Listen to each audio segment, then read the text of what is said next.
Voici ce qui était arrivé à Arab, le bras droit de Soulja Boy après SODMJ.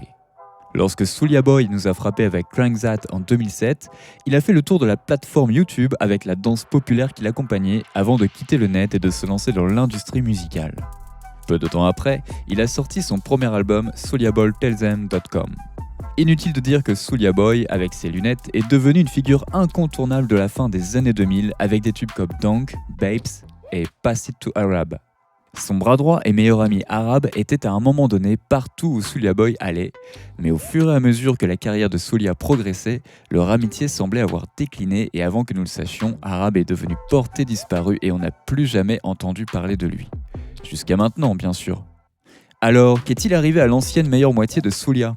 Salut à tous et bienvenue sur la chaîne qui dévoile la face cachée des célébrités. Aujourd'hui, nous plongeons dans l'univers de Arab et Soulja Boy.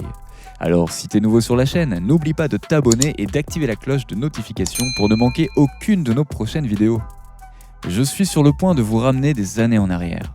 C'est au cours des dernières années où il ne restait plus de t-shirts triple XL et de shorts qui descendaient jusqu'aux genoux que Soulja Boy a fait éruption sur la scène avec son tube Crank That qui a pris le dessus et a incité tout le monde à se joindre à la fête. Il n'a peut-être pas été officiellement le premier à le faire comme il le prétend, mais Soulja Boy a sans aucun doute été le premier à le faire pour autant que nous le sachions lorsqu'il s'est agi d'utiliser Internet comme outil de marketing pour promouvoir sa musique. Ce n'est que lorsque le producteur M. Cody Park de College Park en Géorgie a vu l'engouement suscité par YouTube, à l'époque où ce dernier n'en était qu'à ses débuts, qu'il s'est emparé de Soulja avant tout le monde. Réalisant son fantasme d'adolescent, Crank That de Soulja Boy a fait encore plus d'adeptes que ce qu'il avait prévu, devenant la sonnerie de l'été 2007 de tout le monde. Crank That est devenu le plus grand engouement pour la danse depuis la Macarena, atteignant la première place du Billboard Hot 100 et vendant des millions de disques. Soulja Boy lui-même est devenu une idole des jeunes, cultivé par Cody Park et son label Cody Park Music. Au cours de son ascension vers la gloire, nous avons également eu la chance de voir le type qui semblait apparaître dans une grande partie de ses clips et de sa musique en général. Son ami Arab était partout où Soulja se trouvait, apparaissant dans des vidéos comme Yeah, Babes et bien sûr Pass It to Arab. Le public a rapidement compris qu'Arab était le bras droit de Soulja. Ce que beaucoup n'ont peut-être pas réalisé, c'est que même si nous avons pu considérer Arab comme la couverture de sécurité de Soulja, il était bien plus impliqué que ce que l'on pourrait croire. Créant plus de la moitié de la musique de Soulja sur l'album qui lui a apporté, ainsi qu'à eux, un succès majeur, Arab a contribué à la création de Soulja Boy tel que nous le connaissons et pourtant il n'a été payé que quelques centimes, des menthes et des peluches. Originaire de Chicago, Arab et Soulja sont entrés dans la réalité l'un de l'autre au lycée de Batesville, Mississippi, et sont rapidement devenus de bons amis. Au cours de ces années, ses camarades de classe lui ont donné le surnom comique mais intrigant d'Arab à temps partiel. Le nom d'Arab est resté et Soulja et lui ont commencé à se lier par leur amour commun du rap et de la musique. Les deux hommes ont décidé de créer leur propre duo de rap en se faisant appeler les Salty Boys. Avant de devenir célèbres, ils ont commencé à utiliser le site web de YouTube en mettant en ligne leur propre musique et leurs vidéos. Ils se produisaient le week-end et allaient à l'école en semaine. Finalement, Arab a abandonné ses études et Soulja a suivi son exemple, se produisant maintenant presque à plein temps. Ce n'est que lorsque Soulja a sorti son tube viral à Crank That qu'il a été repéré par le producteur M. Cody Park et a signé Soulja sur son label.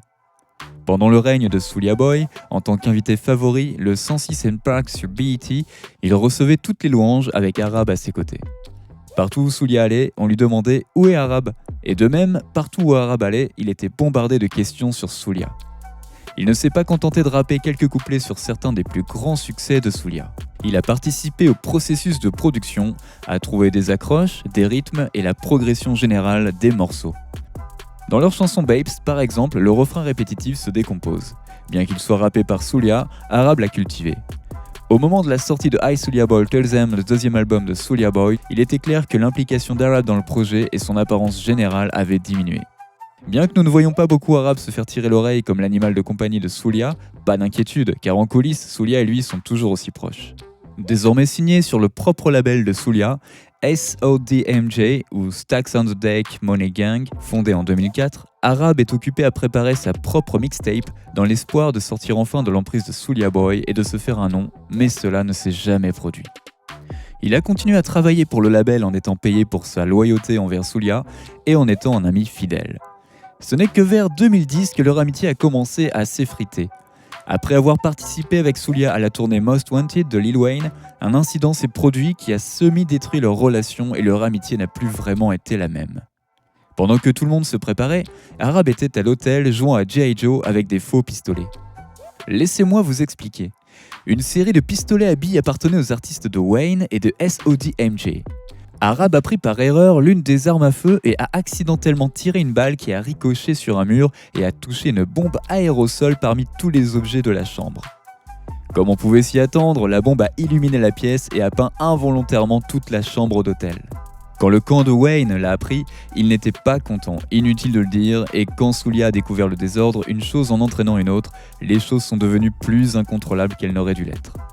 Dans leur esprit, il s'agissait d'une facture supplémentaire qui venait s'ajouter à la facture déjà lourde de la tournée, mais dans l'esprit d'Arab, c'était quelque chose qu'il pouvait payer. Des mots ont été échangés, Soulia a dit à Arab qu'il ne voulait plus de lui sur la tournée, ce qu'Arab a indéniablement pris à cœur, sachant que Lil Wayne était l'un de ses favoris et que cette tournée la plus désirée était quelque chose qu'il attendait depuis longtemps.